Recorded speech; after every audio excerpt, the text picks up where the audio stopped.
Ladies and gentlemen, welcome back to Crime and Entertainment. Again, Ignacio Esteban. I'm not counting anymore how many times you've been on the show.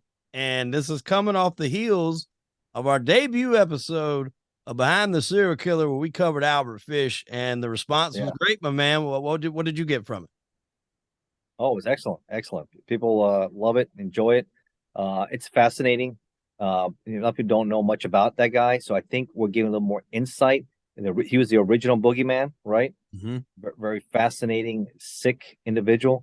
Obviously, mental health issues, schizophrenia. He had a lot of stuff going on, and I think this one is going to be just as fascinating.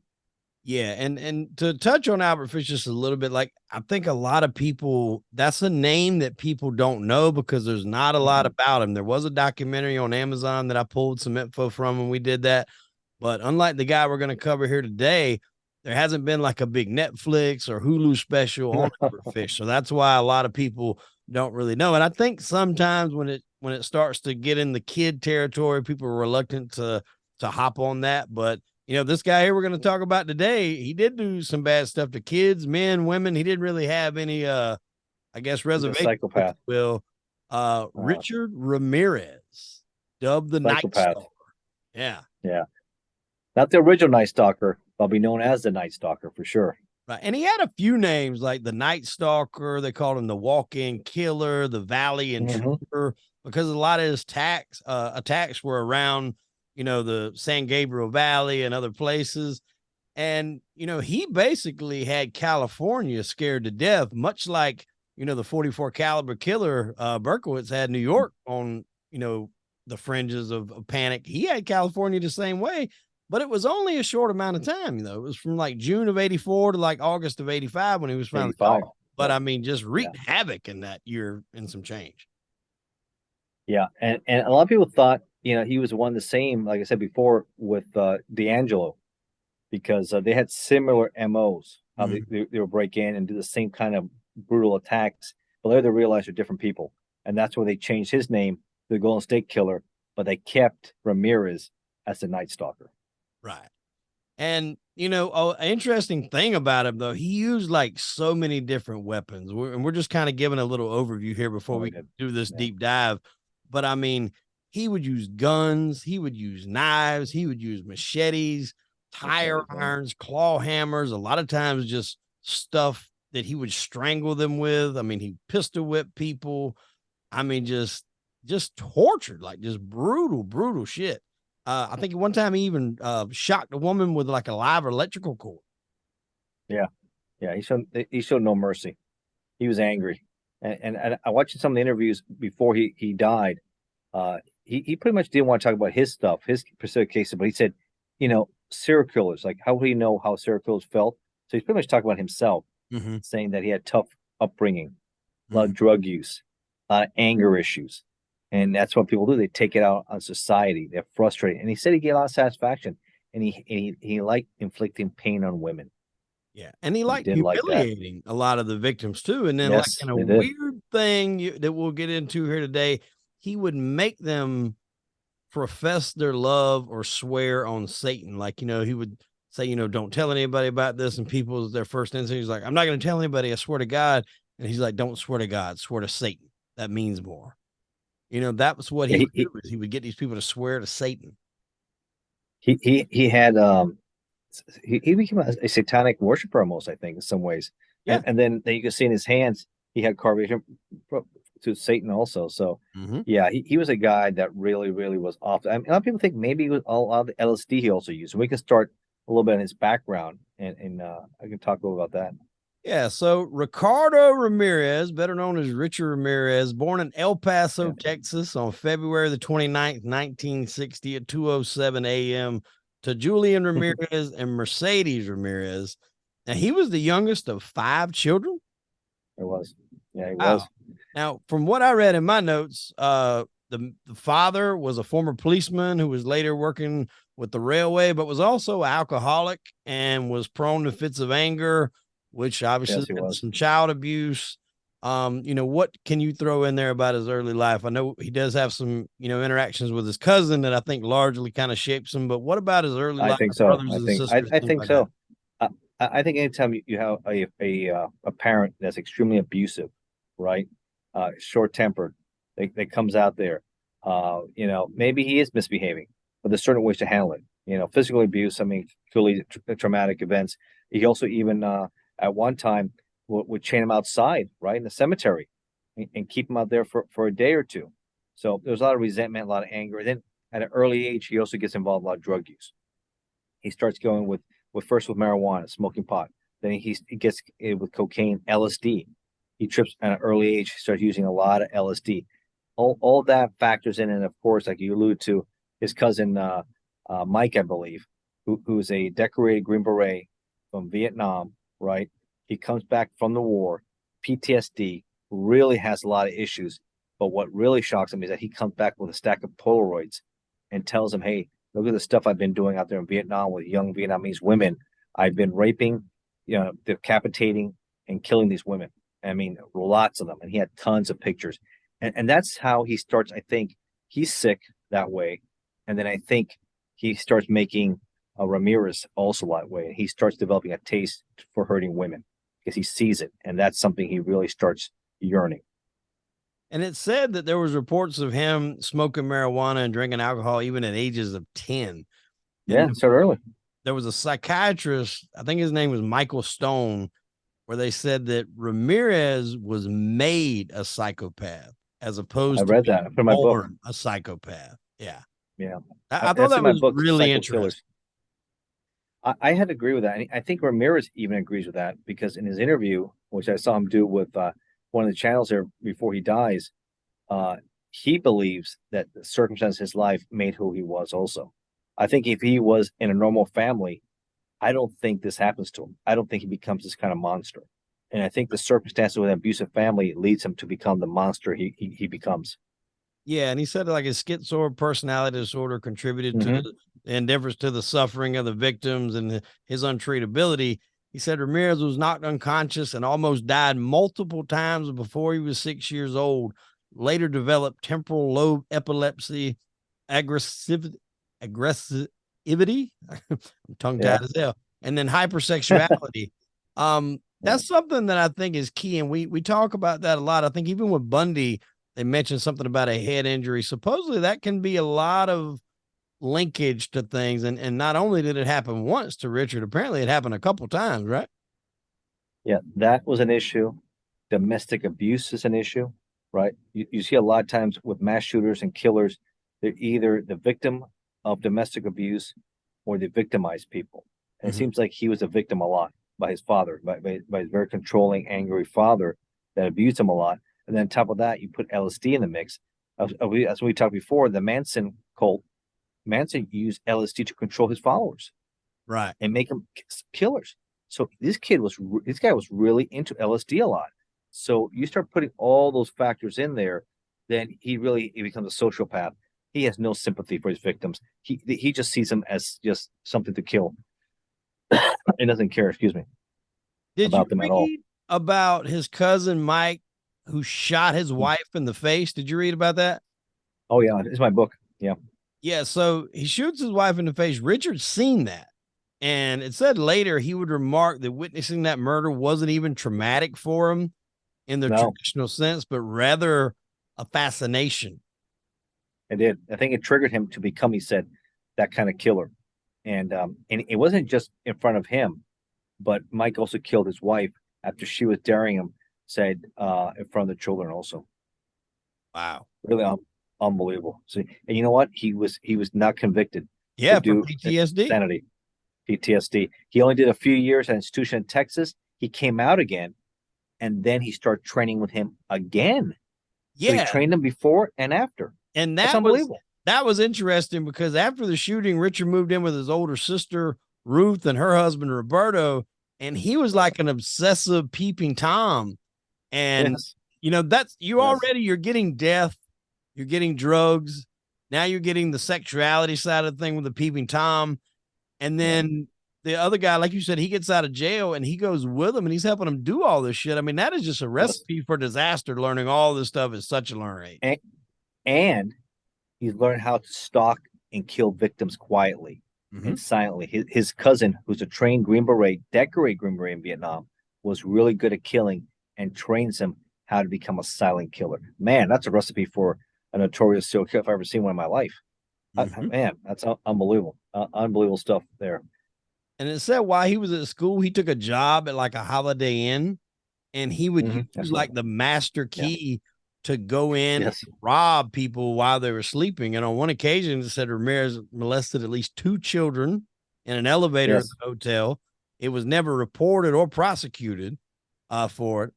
And his employee ended after he abruptly attempted to rape a woman in her hotel room, but was caught by the victim's husband.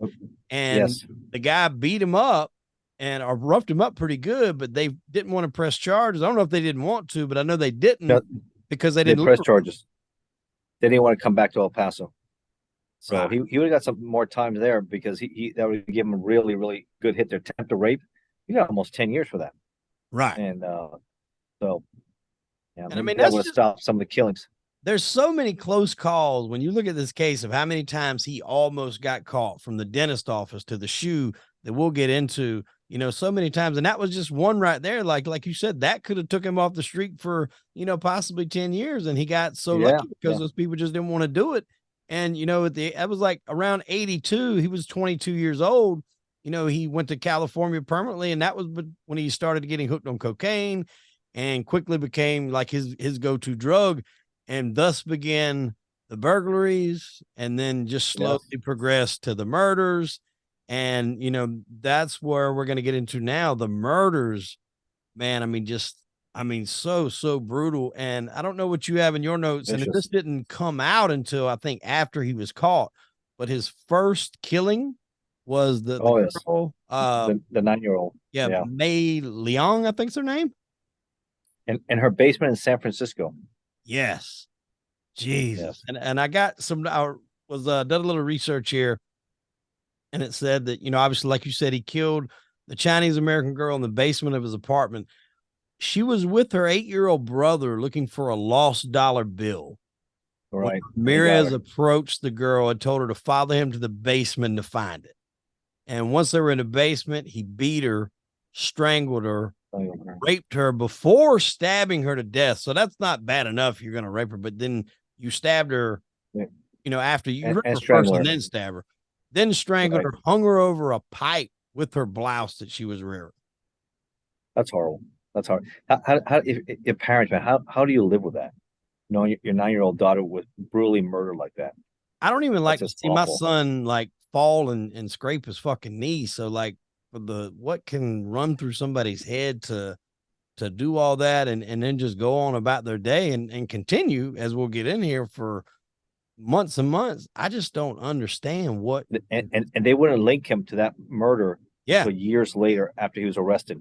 Yeah. Because then DNA became more popular. And did you read there was also DNA from someone else, but they never could put that on anybody?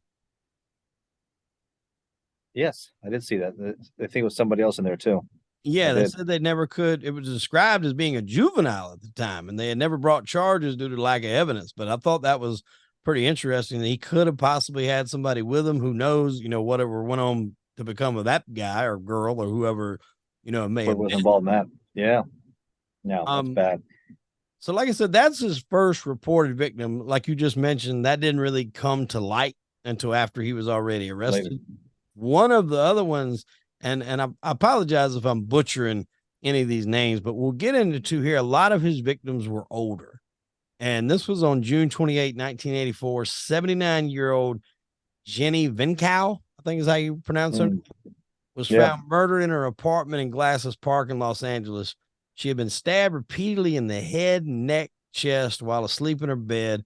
Her throat was slashed so deep that it was nearly decapitated. Yeah, that's horrible. And Ramirez's fingerprints was found on a mesh screen he removed to gain access to the window. This was Ramirez's second known murder, established his pattern of breaking into homes, committing particularly vicious murders, and frequently burglarizing his victims either before or after killing them to support, like we said, his cocaine addiction. But that was what was starting to earn him that name, the walk-in killer, because he would basically take these easy routes to get in there and start killing these people. Shows no mercy, no motive, bloodthirsty, enjoy the killing. A typical psychopath, serial killer. I mean, they have no motive. They just enjoy killing. And you happen to be there, and if you're a victim opportunity, he'll take it. And remember, he's also was, and you'll see more, just like the original Night Stalker, D'Angelo. He liked to stalk people and then watch and attack and go in there, especially people who are vulnerable. That's why I always say, try to fortify your home, try to fortify your life, because people come in and the windows closed, lights on, have your weapons, be ready, because you have these monsters who are willing to prey. Well, and this one we'll talk about here, March 17th, 1985, Ramirez attacked 22-year-old Maria Hernandez, who was outside of her home in Roseman, California, shooting her in the face with a .22 caliber handgun. After she pulled in her garage, that is a point to where people like feel safe, even though they're in their garage. But like if someone's watching, especially if it's nighttime, you think about this, you pull into that garage. How many people are closing it as soon as they pull in? You're pulling in, you're making sure you're pulling close up to the wall. You know, you don't run into the wall, obviously. You're getting stuff around, you know, then you get out. If you don't have a thing in your car to shut it, you know, then you got to get out, walk up to the door, press it. That gives somebody ample time to hop in there. To hop in and do bad things, for sure. And the interesting thing about this one here is he shot this woman and she threw her hands up and the bullet ricocheted off some keys.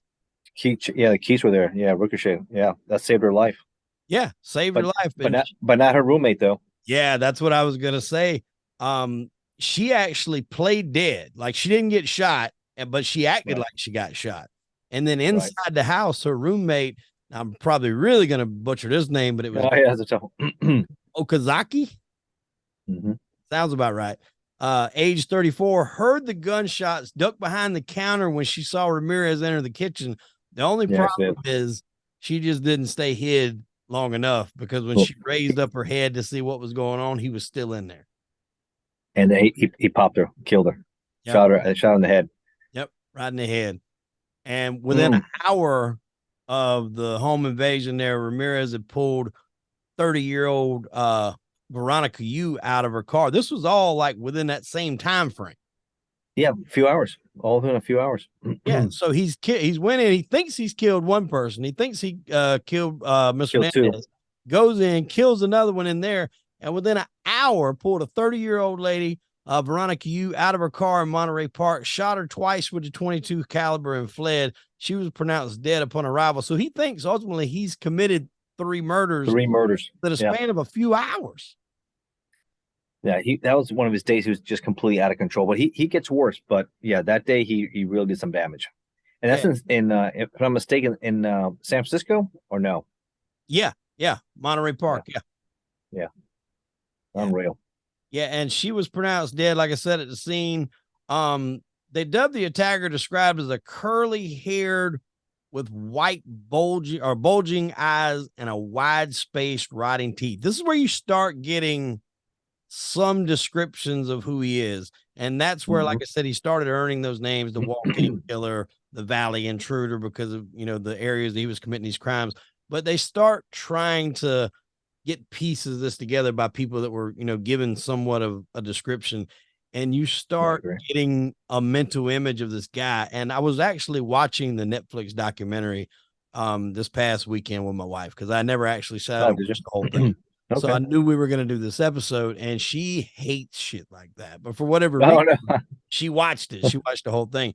And when it got to the end, when he finally got caught, because you never really seen him until the end when he got caught in the last episode, the look on his face, she was just like, God, he looked so creepy.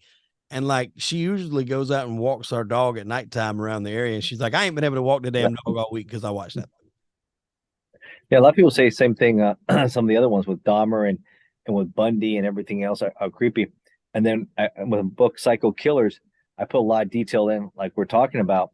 And a lot of people say, hey, when I hear like the wind blowing, I hear like a noise in the house, you get a little nervous thinking, man, is there someone inside?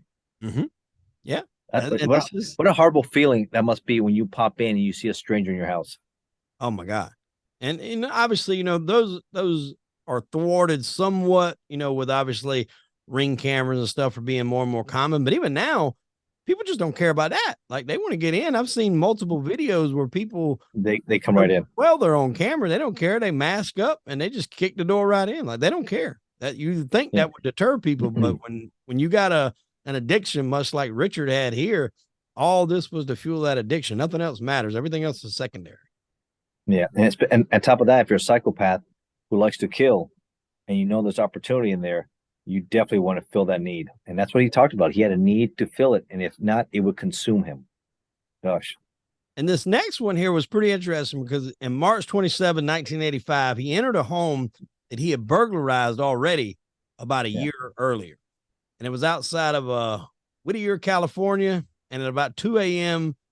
and killed 2 people while they were sleeping. Vincent Charles Zazara, I think is his name, 64 with a gunshot wound from his 22 to the head, and his wife, Maxine Zazara, at age 44. She was awakened by the gunshot, and Ramirez beat her, bound her hands while demanding to know where the valuables were.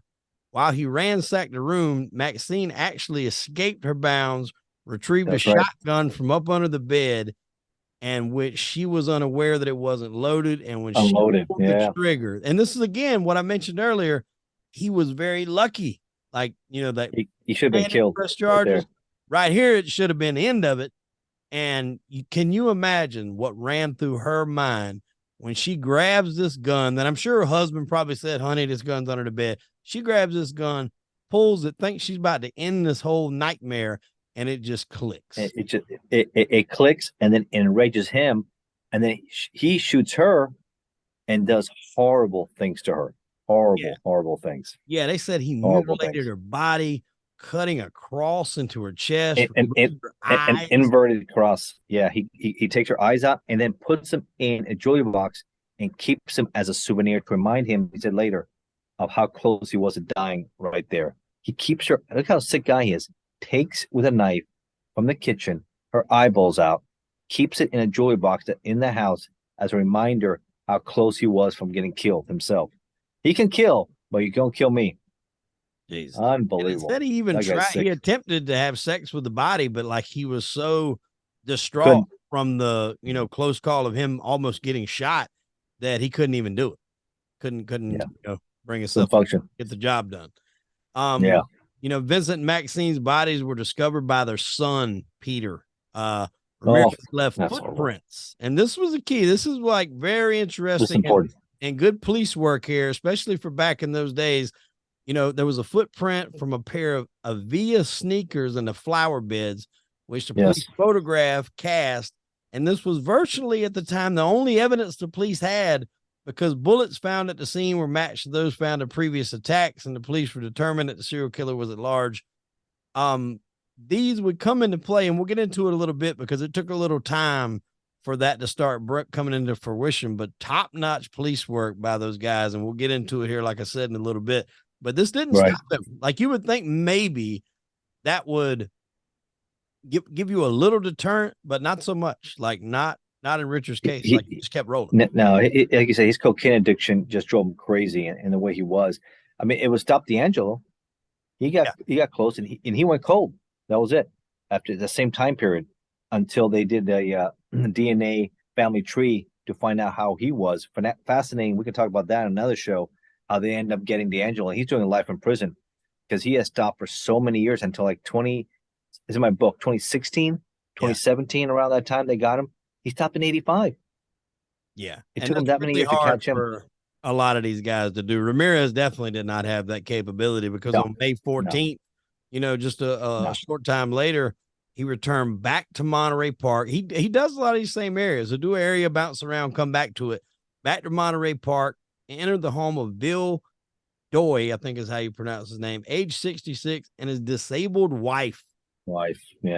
Age 56. Surprisingly, in his bedroom, Ramirez shot him in the face with a .22 semi-automatic pistol. Doy went for his own handgun. After beating the mortally wounded man into unconsciousness, Ramirez entered Lillian's bedroom, bound her with thumb cuffs, raped her after he ransacked the house looking for valuables. Now, Bill did die of his injuries at the hospital. I didn't see what happened to his wife. Did he kill his wife? I'm not sure. I have to look, and I have that one too. I don't think maybe she did survive. He killed 13, but he had almost like another 15 victims. So he had a lot of people who survived. And he didn't kill every one of them. That was the weird thing is, your run-ins with Ramirez didn't always result in death. Sometimes, you were fortunate, I guess, if you want to put those words into this classification, you were fortunate to make it out. But yeah, man, just brutal shit right there.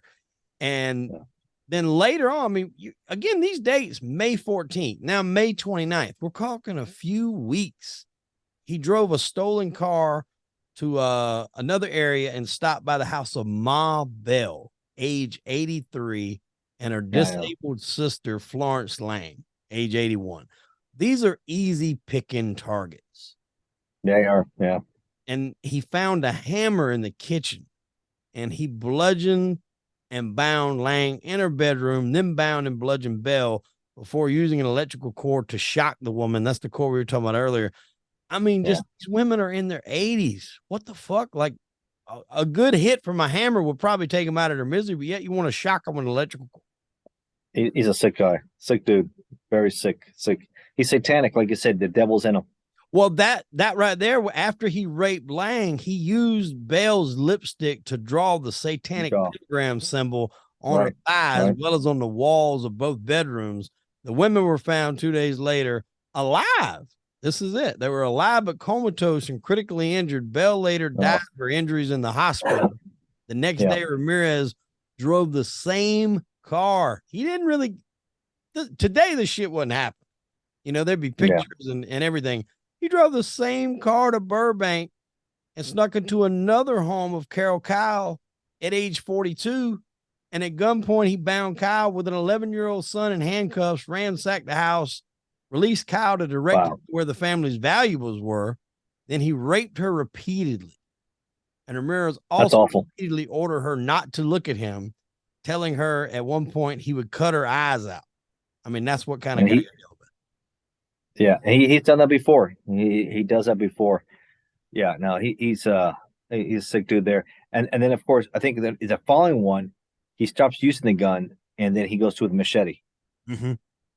Yeah, and that was like, did you read anything of like his, I guess, MO as far as why he would just change all these weapons? Because a lot of times these serial killers, they stick to similar weapons, throughout their careers. He did not. Like he was very, I hate to even diverse. Yeah, well, I was going to say I just had it on the tip of my resourceful, as to whatever might be around.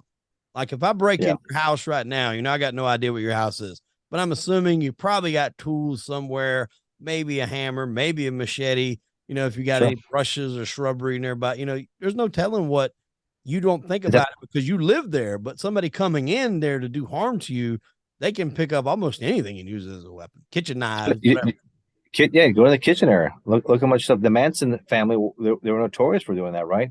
They love using all the different knives they could find in there. They didn't have the best guns, and the techs will complain of that to Charlie, right? But they have plenty of knives when they go in there. So, I think he had issues. Maybe it was lack of finding ammunition, I would think, because he was using a lot, right? Yeah. He doesn't have a lot of money. So I would assume that he had issues with that, and that led him to go with what's there already because it's already there and he can use it. And he's brutal. He's a hand-to-hand guy. He doesn't matter. So I can see him doing that. Yeah. And that's another thing. You see him, he's not a big guy. Like you think if anybody was able to have he might be a little taller, but as far as like muscular, he didn't really seem very muscular to me. And if some of these guys would have been able to get the drop on him, like you think it would have been, it might not have been too hard for some of these guys to manhandle him, have their way with him. He wasn't an imposing figure. Now, no, creepy looking bastard, nonetheless. Now, definitely creepy looking, but as far as like physically imposing, not so much. Like if I was to see him, not in an aspect of him being breaking into my house, because then you're automatically at fear. Someone's in your house, they're not supposed to be. Your heart's gonna be pumping big time right there. Right. But if I was to see this guy at a bar or something like that and look at him, I wouldn't be scared if me and him got in a physical altercation. I put it like that. Right. Yeah. Right. No, he's just a tall guy, skinny guy, no doubt. But he was like trained how to kill people. Right. His cousin was really good teaching him. So, and he was smart because he wanted to pick soft targets. Right. Mm-hmm. You know, like we talk about the other shows, mass shooters. We was talking about killers and all that. He picked elderly people, young people, disabled people, women, soft targets he can have his way with. And he'd take their money too, so he can, take care of his cocaine addiction. Well, I mean, and just a few weeks later here again, if you notice all these dates a few weeks apart, July the 2nd, 1985, he drives a stolen car to Arcadia, randomly selected the house of Mary Louise Cannon, age 75. Again, 75, 80s, 60s. He don't want to hop on nobody young. A widowed grandmother. That was who this young lady was. After quietly entering Cannon's home, he found her asleep in the bedroom. He bludgeoned her into unconsciousness with a lamp. Again, whatever you can find. You're looking at it as a lamp. That's a piece of furniture.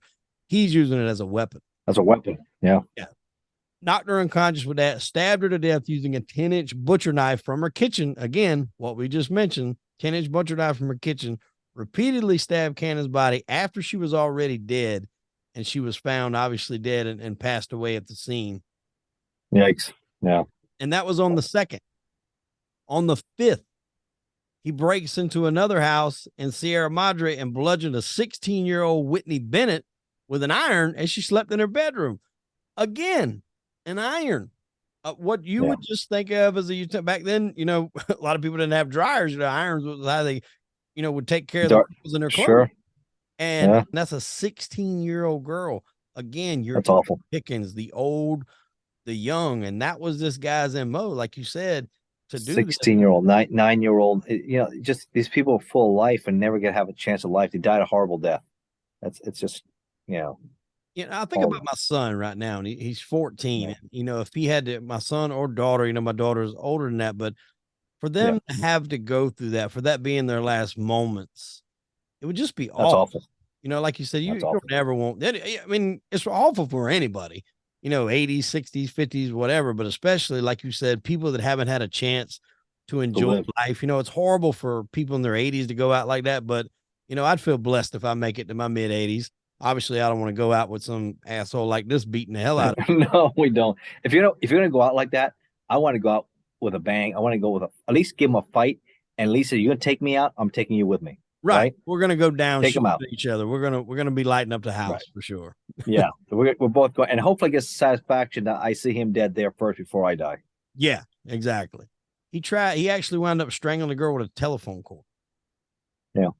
So again, he uses everything. Forceful. He uses everything. And this was one of the first times where the victim began to breathe.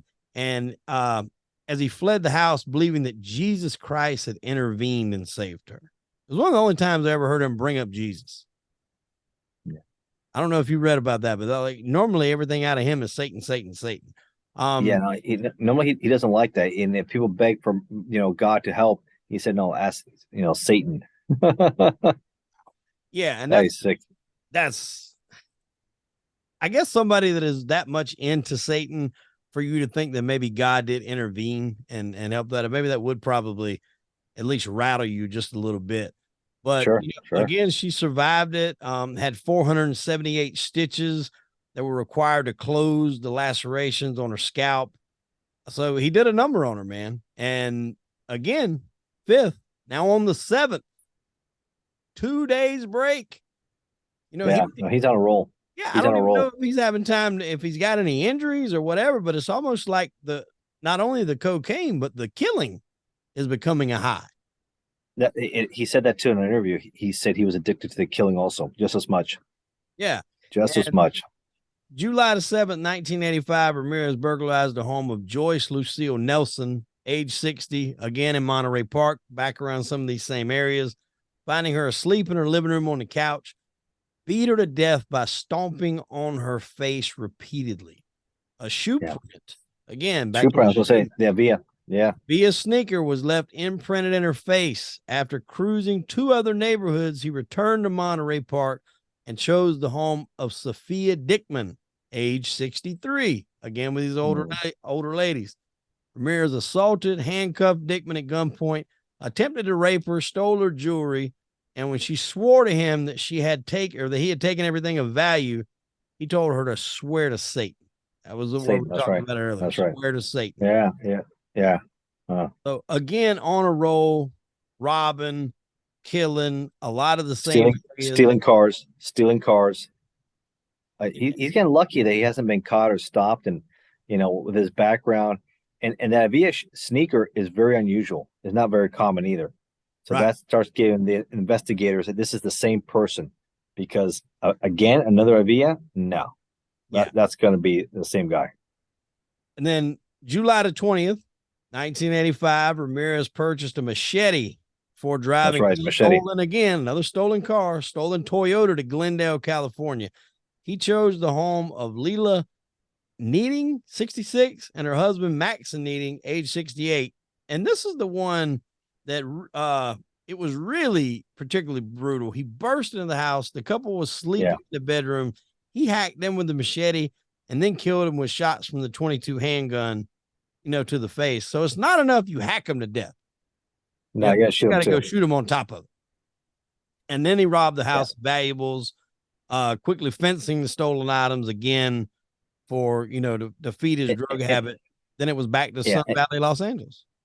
Yeah, you just know how the audience think about that. I mean, it's one thing if you shoot someone to death, but it's so personal to be on top of somebody and use a knife or especially a machete, and right there and just in their bed and just hack them to death. That is absolutely and that I imagine that bedroom was just a bloody mess, literally. Oh yeah, everywhere. And you're covering their blood most likely, and you're feeding off it. You're feeding off that. It's insane. And then he goes right back, gets on the road at 4:15 a.m. He breaks into the house of the Kovanoff family. He shot the sleeping 32-year-old in the head with a .25 caliber handgun, killing him instantly. Repeatedly raped and beat the 32-year-old Samkid Kovanoff. He bound the couple's 8-year-old son before dragging Samkid around the house to reveal the locations of any value, which he then stole. And during the assault, he demanded that she swear to Satan that she wasn't hiding any money from him. Again, the swearing to Satan, that was his thing. And, that's a hell of a month of July right there. He's on a tear, but it's soon as it'll come to an end. Yeah, we're closing in here. August 6th, Ramirez drove to Northridge and broke into the home of 30-year-old. Now, he's getting a little bit more brazen because of the people he picked. Now, I don't know if he stalked these people beforehand or not. I don't know if he put a lot of pre-planning into these or if it was just all kind of. If it's just luck, man, he just had some heck of a luck, because I'm surprised somebody didn't have like a Rottweiler or some big dog inside and just tear him up, because he got really lucky. Right. And that's, again, we've mentioned that a couple of times. Extremely lucky was Ramirez. Yeah. He broke into the home of 30-year-old Chris Peterson and Virginia Peterson, age 27. He crept into the bedroom. He started Virginia, and he shot her in the face with a .25 caliber handgun. All right. So imagine that. She gets shot in the face. He then shot Chris in the neck and attempted to flee. Chris fought back, avoiding being shot, and hit 2 more times during the struggle before Ramirez managed to escape. Both of these people survived. They did. Yeah. Shot in the face. How old was he? He was 30. Let me look. 30-year-old Chris Peterson, and his wife was 27. This was in that. They were stronger. It showed the wounds. It was just freakish the way the bullets went into him. It didn't hit anything vital. And you imagine you're laying there sleeping with your wife. You both get shot in the face, and then somehow or another after it, you're still alive. You're fighting for your life, and you're fighting with his psychopath to get him out of your house. Yeah. Well, I mean, even Ramirez, whatever devil worshiping he's doing, if I shoot somebody, 2 people especially, in the face, and they're both coming at me, I'm probably getting the hell out of there too. Yeah. And he knows it's not going to turn well. He must realize, hey, these aren't old people, man. These are people who are pretty strong, and I probably hit the wrong house this one. About time. Yeah. And like I said, that was August 6th. Again, 2 days later, August 8th. Yeah. Ramirez again drives a stolen car to Diamond Bar, California, and he chose the home of Sakina Abawal, age 27, and her husband Elias, age 31. Sometime after 2:30 a.m., he entered the home, went into the master bedroom. He instantly killed the sleeping Elias with a shot to the head from the 25 caliber handgun.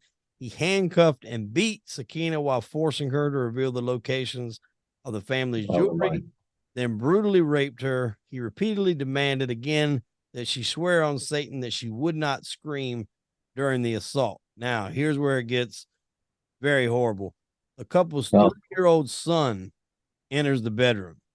Ramirez tied up the child, then continued to rape Sakina. After Ramirez left the home, Sakina was able to get to the son and send him to the neighbors for help. Luckily, he didn't harm the 3-year-old. That's good. What a scare. I mean, obviously horrible. No. Husband's killed. She's raped multiple times.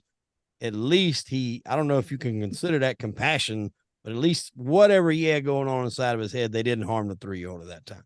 No, he survives that. A lot of these psychopaths would say, you know what? I don't care. I'll make you really sick. So people really talk about it. So they got lucky on that one. He was following the media coverage of these crimes. So he left Los Angeles and headed out to San Francisco on the 18th of August.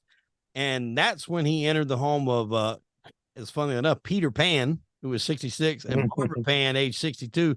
He shot him while they were sleeping, shot him straight in the head in the temple with the 25 caliber handgun, killed him instantly. He then beat and sexually assaulted Barbara before shooting her in the head and leaving her for dead. So it's like he shoots the husband to take out the physical threat, has the woman panic, then rapes them, then kills them. That's like he wants to inflict as much physical and mental torture and pain as possible. Yeah, and one thing I remember reading, him and D'Angelo had the same motive. They'd like to pick middle-class families, right? Mm-hmm. People who lived in middle-class neighborhoods, because he knows the super rich, they have better security. This is mid-'80s. Right. So a lot of people at that time didn't have home security, right? And a lot of people, because California, cool weather, right? They had the windows open. They slept with the windows open, right? It's kind of dark. So I think those are things he took advantage of because they know the kind of families to pick on. Because it's more expensive to have the AC on, right, or have more lights on. And middle class family want to conserve and save that. They don't have a large utility bill. So that's kind of the things these little things they pick on. That's what I always say. It's important to fortify your home, make it so that way he says, this home is too hard to fight. Let me go somewhere else. And it looks like in California also has stricter gun control, right? Mm-hmm. There's something else to think about, right? Maybe he couldn't do this in Texas or Florida or in the deep South where a lot of people are armed. You're thinking, oh, man, I come in there, it will be bad news. So these are all the factors that came in there. He didn't do this in Texas, did he? No, he absolutely did not. I don't think he would have lasted this long in Texas. No, I don't think so. And that last particular crime that we mentioned, that was another place where he used lipstick to scrawl a pentagram. Yeah. The phrase Jack the Knife on the bedroom wall. I don't really know what that was meant to symbolize. I know there's an old song called Mac the Knife, but I don't really know what Jack the Knife was supposed to be. But again, with the pentagram, which, like you said, you later found out he had that on his hand. Yes, he did. And then also, again, left a shoe print at the scene that detectives discovered and matched to a specific pair of shoes. Now, these guys, Frank Salerno and Gil Carrillo, they were on top of their game back then. You think that's high-tech shit, I think, now. And they contacted Avia Shoes, were able to retrieve the soles. They went there and told them, what was going on. Upon the discovery, they were able to see the distribution across the United States. Only 6 of them existed in men's size 11.5. That's really strange to me. Only 6.5 pairs. I don't know. That's a low number. And 5 of them were shipped to locations in Arizona and 1 to Los Angeles. Yeah, Los Angeles. Look at that. So that 1 pair of shoes is worn by your killer. How mouth-watering is that to a detective if they don't? That's a good lead. That's a good lead. Yeah, and really, really, like I said, top-notch police work by those guys. And when it was discovered that ballistics and the shoe print evidence from the Los Angeles crime scene had matched the Pan crime scene from San Francisco, the mayor, do you remember this? The mayor messed it up. divulged the information. So they have this ace in the hole that the killer And doesn't know that they have. You know who the mayor is? Feinstein. Dianne Feinstein, right? You know who Dianne Feinstein is, who becomes senator in California, and now a 90-year-old senator who can't function in California, but she messes it up badly. Oh, messes up that. And I don't understand like what her mode of thinking is. Like, you know, that this is something that the killer doesn't know. That the cops doesn't know. No. You have to keep some things to the vest in many aspects of life, but especially in police work. You keep certain things to the vest because then you know if you've really got your man, because he was watching the news. He found out about it and he immediately dumped the damn shoes. Immediately. It's got to be the shoes. Remember that. Yeah. Yep. Got to be the shoes. I want to say he said when he seen that, he tied them together and flew. And they were livid and dropped them over and they were livid with her. Absolutely livid with her. Yeah, Golden Gate Bridge. Not Brooklyn. That's why we active investigation. You say very little about the evidence or what you have. You have to. Yeah. That way, especially when you have an active shooter, active serial killer out there, and that was completely. You know what? I don't know what she was thinking. To be honest with you. Yeah, and I know there was a part about this in the documentary. Again, they have I know it's not a lot to go on because there's a lot of feet walking around in L.A., but you do know that the killer you're looking for has a particular set of shoes. But in the midst of all this, too, he wound up visiting a dentist, and they knew that he was going to come back because he has an impacted tooth. They set up shop at this dentist office. This was in the documentary.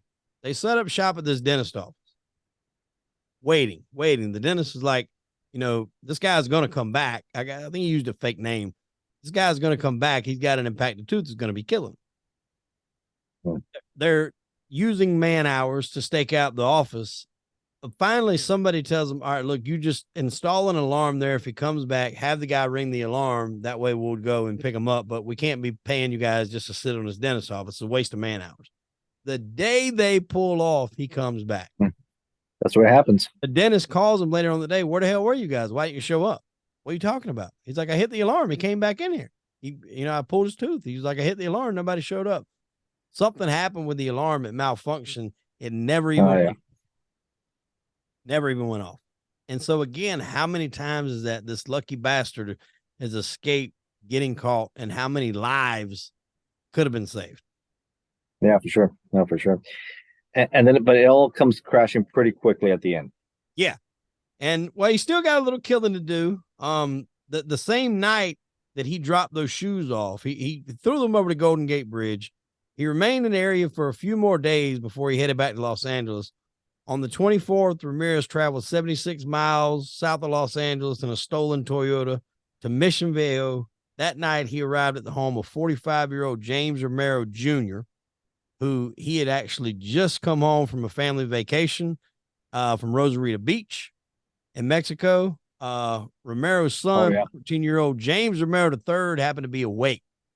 Now, while his family was asleep, James went outside to retrieve a pillowcase from inside of his truck, which was locked. He was outside and he heard like a rustling noise in the bushes. How many times does that happen when somebody comes out? You hear something in the bushes, assuming it was an animal. James went to investigate the noise, but didn't notice anything unordinary.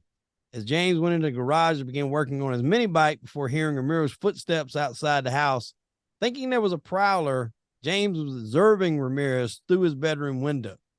Went to wake up his parents, and Ramirez fled the scene. Now, to me, this is like the chink in the armor here. He's starting to be noticed. Like before that never happened. Before he was very, very, cunning and stalker. He was stealth, right? Stealth, he was stealth.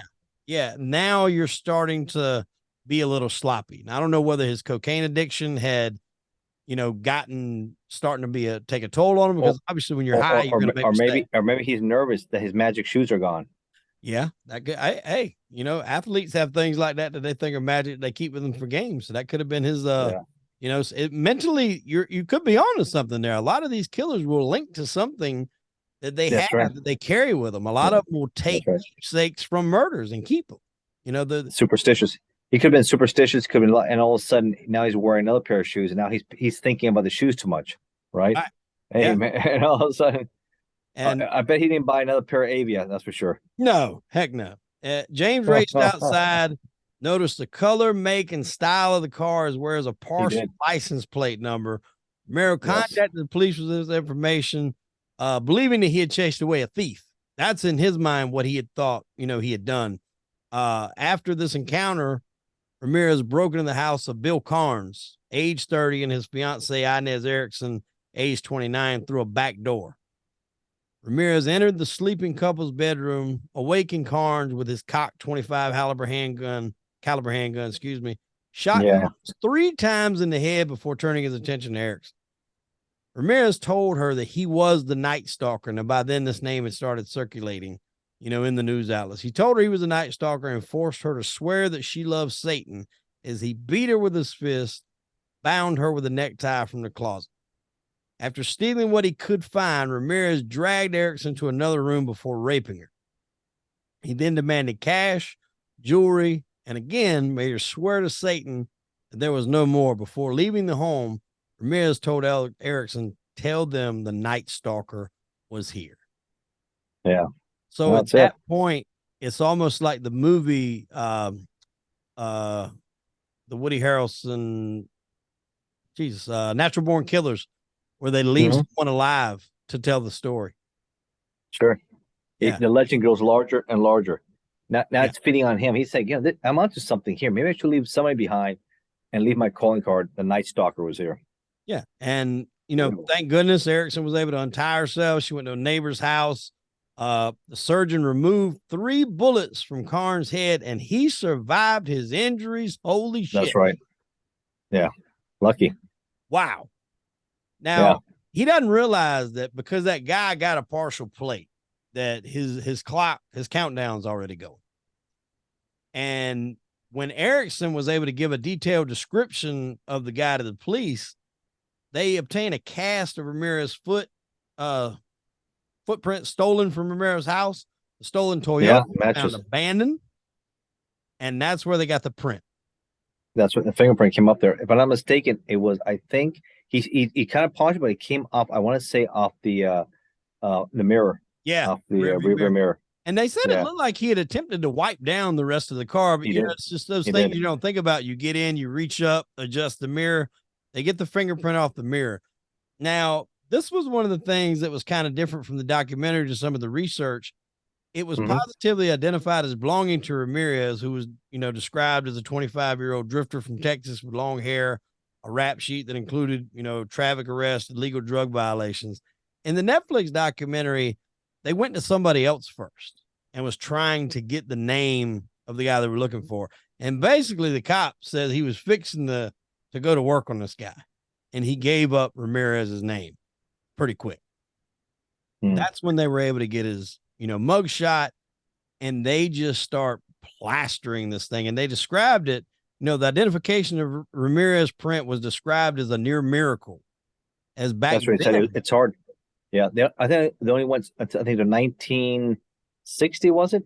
Yeah. 1960. Yeah. Criminal was born after January 1st of 1960, only a month before Ramirez was. Yes. So finally, very lucky, falling the other way, a little bit of break for the good guys, so to speak. August 29th, yes, 1985, law enforcement officials decided to release that mugshot, like I said, and now his face, you can finally put a face to the terror, the Night Stalker, the Night Stalker. Yeah, and you could, he was in Tucson. He was in Tucson when this got released, and he just came back, and he had no idea his picture was all over the paper. No idea.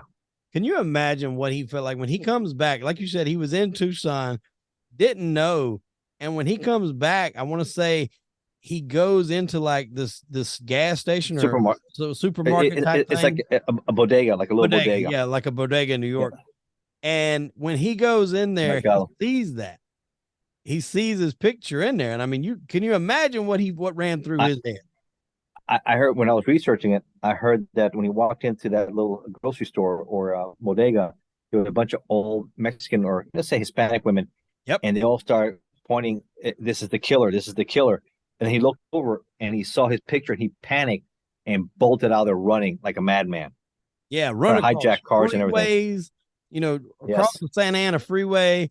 He attempted to carjack a Mustang, but was that's pulled right. out by an angry resident. This is where, like, this was so cool that these townspeople started banding together. Like, he's panicking, Yes, he's jumping over freeways, running over freeways, trying to carjack, and everything is just going to hell. And these people are banding together and they're fighting him and they're chasing him and they're recognizing who he is. And it was so cool that this was the way that this whole thing ended, because once he attempted to take some car keys from a lady named Angelina Del Toro. Her husband, Manuel Del Toro, witnessed it and struck him in the head with a fence post. fence post. I saw that. Yeah, read Yeah, that. beat him in the head with a fence post. And other residents around the area, they chased Ramirez down to Hubbard Street and Boyle Heights. A group of citizens forced and held him down, relentlessly beat him until the police were called over for a disturbance in the area, with few details of what was actually going on. And they knew who he was. And like, I think had that been a little bit more time there, I think that those people would have probably delivered some vigilante justice. Yeah, they'd have killed him. Yeah, it been done. Yeah, he even though after you see the picture, he took a good beating because he's all bandaged up pretty good. So Yeah. he took a good beating. Yeah. A little In bit the longer, he would have Netflix survived. documentary, you can only really just see his face. Like, his whole head is wrapped up Covered. under his chin. Yeah. So they beat the He shit. I mean, took- he- deservedly so. He deserved it. Yeah. Yeah. And he was trying to carjack him and everything else. So and they're trying to defend themselves. And if they recognize this guy is such a menace, it's like, oh my gosh, we got to stop this guy. He's a public safety, no doubt about that. Yeah. And can you imagine the city like finally being able to breathe after 14 months of hell? And like I said, this is like, just a week gap, sometimes days, sometimes not even a day, sometimes hours gap before he's doing all this. Finally, they know that this guy is caught. And, obviously they're caught. That's one thing. Then you have the jury, right? Catching them and convicting them, two different things. Two different things. Right. Even though you got a mountain of evidence on this, still the trial was something to peek at here. Jury selection began on July 22nd of 1988. At his first court appearance, Ramirez raised his hand with the pentagram drawn on it and yelled, "Hail Satan." So this just puts a whole nother spin on this guy's dynamic and the shit that he was capable of and doing. I mean, just that in and of itself was creepy just for him to do that. And then on August the 3rd, 1988, Los Angeles Times reported that some jailed employees overheard Ramirez saying he planned to shoot the prosecutor with a gun, which he intended to have smuggled into the courtroom. So this made him go in and install metal detectors outside and do extensive searches on people that were conducted, before they entered it. Because a lot of people wanted to get into his trial. Now, yeah, for sure. It's a circus. I don't know if he would have had the means to do that. Did you read anything about that, of him, that plan being into fruition, or was that just talk? Yeah, I think it may have been talk because obviously, I mean, does he have? But he did have a big following too, though. Oh, there are a lot of people, and he even gets married also. Yes, which is shocking. I was gonna hop that marry, but I think one thing that led some credibility to, could he do that was his fanatics. There was a juror that got killed though. It turned out to be not related to him. It was like a boyfriend who then committed suicide. But because she was a juror on that trial, everyone automatically kind of jumps to the assumptions that maybe he had something to do with it. Got everybody little jitty. Yeah, for sure. Yeah, Phyllis Singletary was her name, and she didn't arrive at the courtroom, so everybody was, real worried. The alternate juror who replaced Singletary was too frightened to even return to her home. And on September the 20th, 1989, Ramirez, thank God, was convicted of 43 charges, 13 counts of murder, 5 attempted murder, 11 sexual assaults, and 14 burglaries. Now, this one was something that was key, especially in the documentary. It really drove home that they went and talked to some of the younger victims.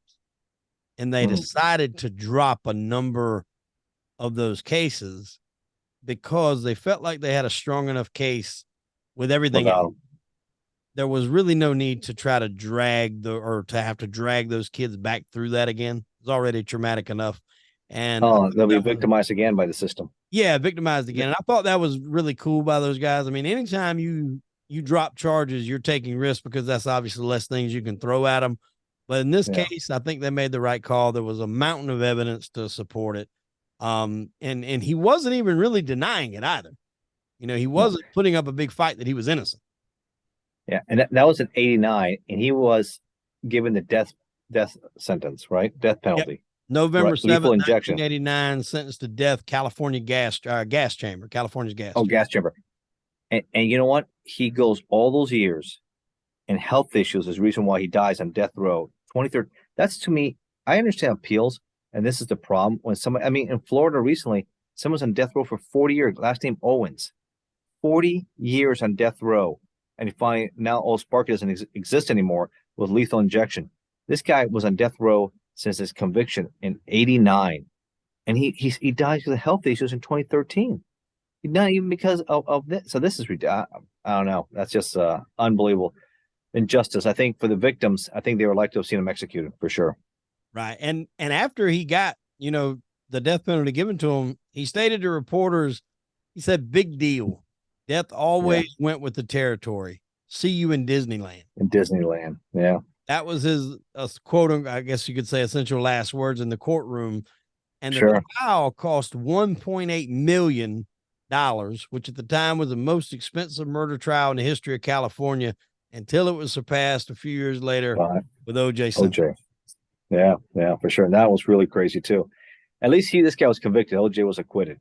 Yeah, and that's a book I talk about many theories about that and what happens there, infamous LA murders. So I think that's an interesting read. We can do a book. We can do a show on that one day too. Yeah. Oh man, me and you're going to have shows for hopefully a long time. It's plenty to talk about. Yeah. Yeah, pumping out a lot of books, and I did want to touch on real quick. You mentioned they talked about his popularity after he was on trial.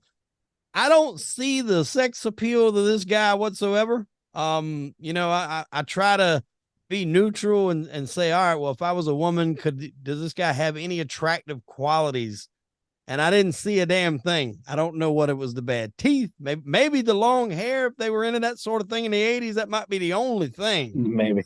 But you know what it is that he's famous. Yeah. I mean, it had to be. That's the only thing, because nothing else was infamous. There's this term for that women that are attracted to men who are like murderers and serial killers. Yeah, for whatever reason. And it's well documented. I mean, the Menendez brothers, I think both of them got married. Well, that's what I'm saying. There's some of these poor bastards out here that are trying their damnedest to get a date, and they're swiping on Tinder and Bumble and Plenty of Fish and everything else, and they can't get a date to save their lives. But these convicted murderers are in jail, and they're getting mail by the boatloads by these women of sending pictures and everything else. It's mind-boggling to me. It's sick and sad. It was crazy because this woman wrote him nearly 75 letters during his incarceration, right? In '88, Ramirez proposed to, I think, Dorian Leoy, I think might have been her name. October the 3rd, 1996, they were married in California State San Quentin Prison.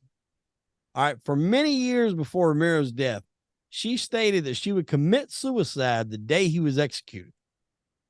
However, she broke ties with Ramirez in 2009 after DNA confirmed that he raped and murdered 9-year-old, his first victim that we talked about. That was in the very beginning. So I've got to say, so you were okay with him murdering all them fucking other people? The other one. But the 9-year-old got you. The 9-year-old was what broke it. Well, granted, that's a good reason to break it off, but I got to think you had a few more floating around in there. Yeah. And by 2013, the time of his death, Ramirez was engaged to another 20-year-old writer. It was crazy. And this guy was killing and raping half of California. And he's getting people to marry him. And there's still guys today that just can't. I don't know. It's mind-boggling to me. And for a little pop culture reference, if anybody's watched the documentary on the Chelsea Hotel, where the girl goes missing and gets found in like the water tank up top. Okay. Ramirez actually spent some time at the Chelsea Hotel. Okay. Because I those think I were the remember that. Yeah. types of dives that people could stay, a lot of drug usage and stuff going on. That people would stay at, you know, for a few days or a few bucks or something, very cheap and good place to hide out. And Ramirez had stayed there. So if that kind of thing tickles your fancy, you want to go there and visit the Chelsea Hotel, I wish you all the best. I'm damn sure going there if I go to No, LA. thanks. I can tell you that. No, don't keep away from those places for sure. You don't want to get you know, stepping on needles or getting sick or getting shot at or robbed on, nothing like that. Well, that's what they said was interesting about that place, because at one time, I guess the Chelsea wasn't a bad location, but it's like immediately you turn a corner and you're in Skid Row. Bad news. Yeah, bad news. Yeah. Well, So thanks. sometimes it pays to not just necessarily check out the hotel you're staying at, but also maybe check out the surrounding areas and a few streets over. Yeah, because everybody likes to go outside the hotel and get a bite to eat, right? Exactly. You make the wrong turn, man. It's bad news to you for sure. That's like, and especially in those kind of places, not everybody's comfortable driving in those cities, especially if you're not from that area. I've never driven in New York. You know, every place I've ever went in New York, I've either walked or ridden subways or cabs or whatever. I've never driven a car in New York City.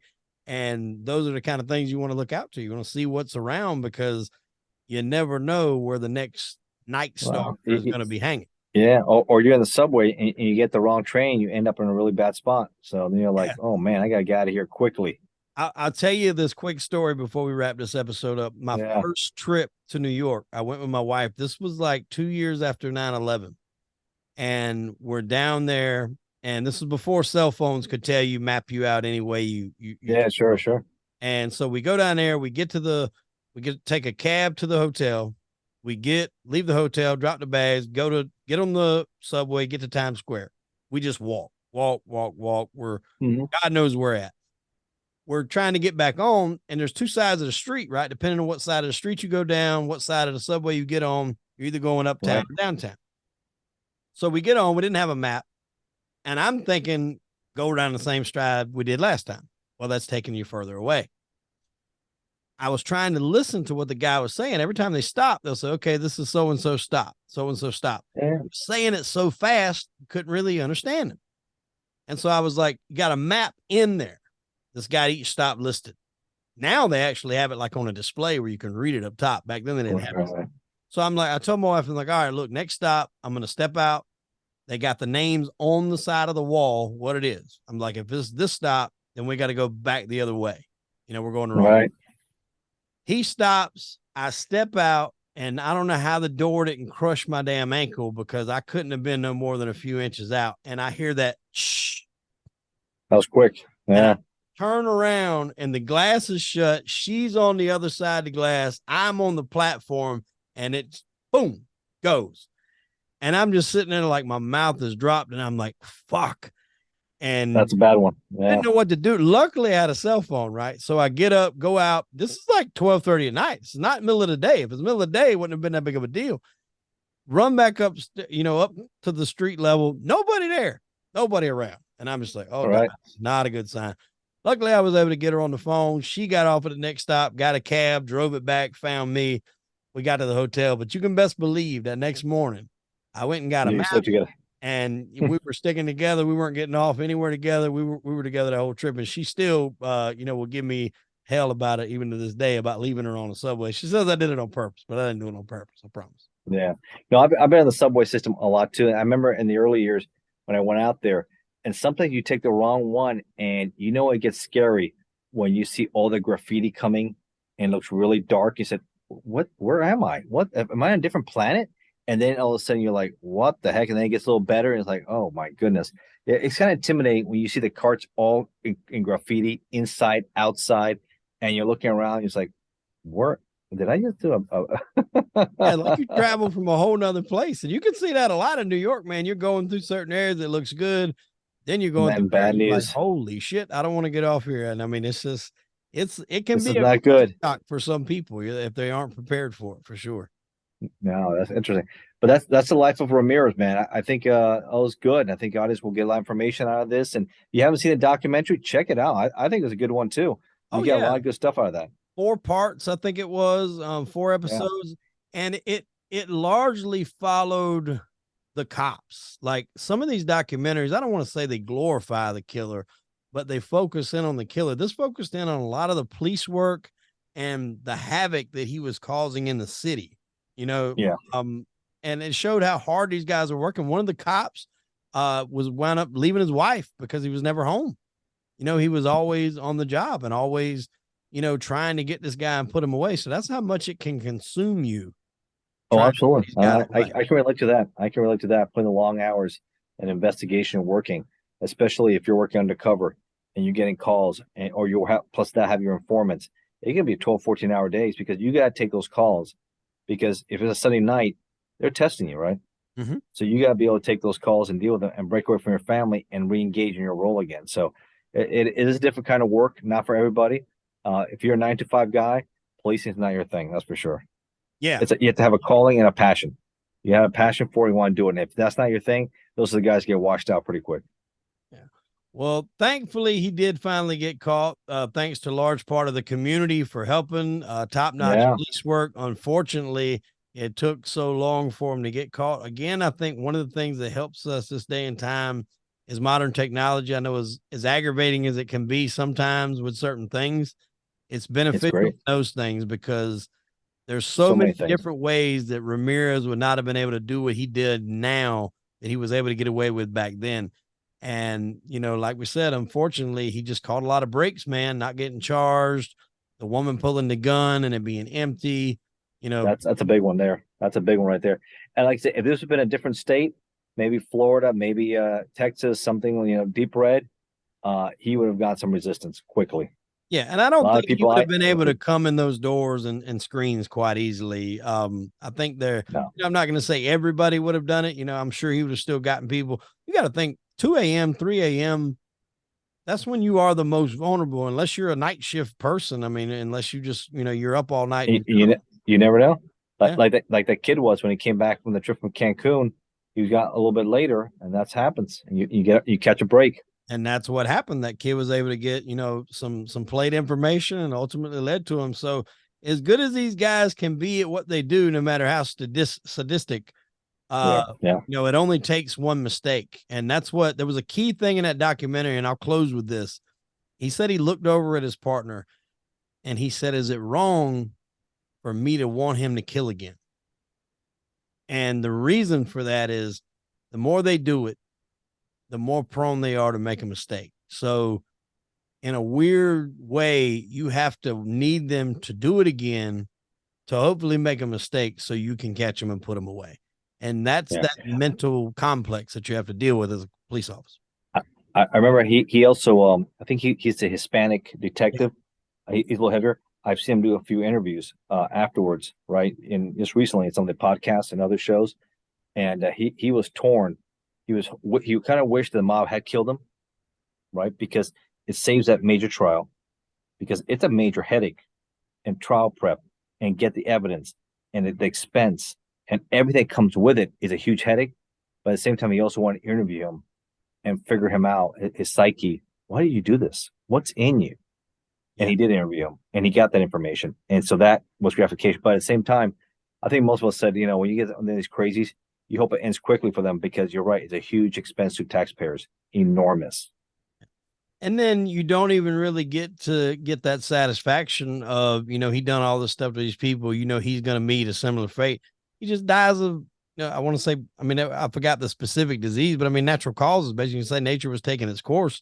You would have wanted all those victims' families, I'm sure, wanted to know that he was in that position to where he knew he was going to die. And there wasn't nothing about it, and he felt helpless. And they weren't given that. And ultimately, that's like you said, I blame the system for that. Wait, I blame the system for that. For someone who's convicted in 1989 and it's still 2013, and he still hasn't been executed, that's a problem. Yeah, that's a problem. 100%. That's a big problem. And I know the argument to that is going to be there is innocent people in prison, which I do believe, and I will co-sign. but there's certain people, like you said, you can make an exceptions for. You don't have to worry about that. He never once that I heard of said he was innocent. No, he wasn't. He wasn't innocent.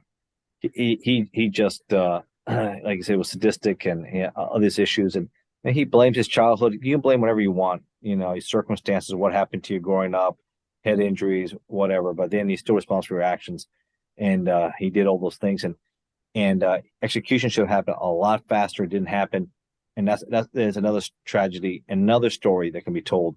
The failure, especially in California, of executing people. I don't think California, even though they have the death penalty, because of all these appeals, they don't execute people like in Florida or in Texas, which it happens quite often. Mm-hmm. You don't see that often in California. So that's another problem they have.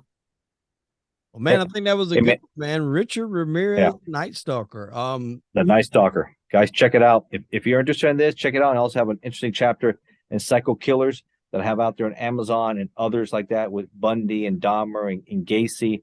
We can later do shows on those guys. We did a little one, but even do a little bit deeper dive. And Pedro Lopez, the monster of the Andes, who some people still think is out there in South America. Colombians released him after in some countries, South America, you can kill like 30 people, and no matter what you do, you only get 15 years. That's Ecuador. He was convicted, only got 15 years, got out, got deported to Peru and then Colombia, and then Colombians couldn't make their case on him, and he was out. And he's in his 70s. He might still be doing the same thing. He had a thing for killing indigenous small children. That was his thing. So the monster of the Andes might be out. So that's another one. So if you're interested in all this stuff in there, I have plenty of those in 12 chapters. That's another one. And he's still out there doing no good. And then you've had a few more books we kind of mentioned too, L.A. Murders and some of your latest releases. Infamous L.A. Murders. I think it's fascinating. Maybe we can do a show on the Wonderland killings, which a lot of people don't know much about. I think the Manson family, Manson cult, which I call them, right? How he controlled these people and turned them into these horrible killers. And the horrible death of Sharon Tate, 8.5 months pregnant, begging for her life, unborn child, being stabbed to death, and then hemorrhaging, and they hang her with her other guests that they have stabbed and killed. Unbelievable stuff. Abigail Folgers, the heir to the Folgers Coffee Company, was the other person. You mentioned the Wonderland Murders. I was listening to a podcast, and some of the arriving officers at that murder scene said that was worse than the Manson murders. They compared it, and they said it. Yeah, the crime scene investigator said that it was worse. It was as bloody and bad, and as compared to it, but they just thumped these guys hard, and that's something we'll talk later about. John Holmes' involvement, or was he coerced into it, or was he a willing participant? Did he get ripped off from the stash and was angry at those guys? Yeah, things we can talk about later. A lot of polarizing figures in that story, man. Eddie Nash, a lot of people don't know about him. Very interesting guy. So for sure, man, a lot of good things coming down the pipe. Ignacio, it's been a pleasure having you on again, my friend. Yeah, brother. Hell of an episode. I enjoyed it. All right, Wade. We'll do another one. All right. Absolutely. Well, ladies and gentlemen, I'm Hollywood Wade. That was Ignacio Esteban. And unfortunately, we are out of time. That'll do it for this episode on the Night Stalker with Richard Ramirez. Iggy, we'll see you, my friend. All right, peace. All right, brother.